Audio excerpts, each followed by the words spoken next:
Hi friends. కోపమా? ఆలోచించు, కొంచెం ఆగు.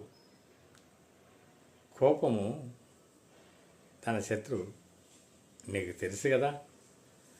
తెలిసి ఎందుకు కోపగించుకుంటున్నావు? కొంచెం ఆగు, కొన్ని సెకండ్లు ఆగు, తర్వాత స్పందించు. కోపమా, నువ్వు ఎంత ఆగితే అంత నీ ప్రశాంతతకు విలువ తెలుస్తుంది. నువ్వు కోపగిస్తే నీ విలువ పోతుంది. నీ కోపము నీ జీవితానికి ఒక ఉరి లాంటిది. కోపం వల్ల ఎన్ని లాభాలు నీకు తెలుసా?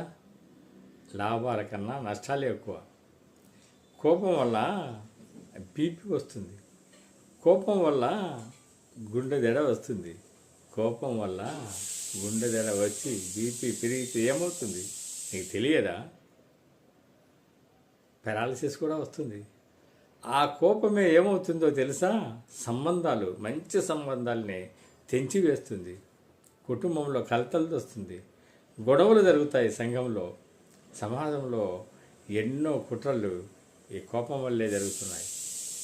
కోపం అనేది ఆరోగ్య సమస్యలే కాదు, అంతేకాకుండా మన యొక్క ఆత్మవిశ్వాసం పోతుంది, నమ్మకం పోతుంది. నిర్ణయం తీసుకునే ఆ యొక్క స్థితి కూడా, మైండ్ స్థితి మారిపోతుంది. తప్పుడు నిర్ణయాలు తీసుకుంటాం. ఇన్ని ఆ రోజు ఏమన్నారు? తన కోపమే తన శత్రువు, తన శాంతమే తనకు రక్ష అన్నారు కదా. కాబట్టి ఇంకా ఎందుకు కోపగించకు. కోపం వచ్చినప్పుడు కొంచెం ఆగు, పక్కకు పోయి స్పందించక వెంటనే ఆలోచించు.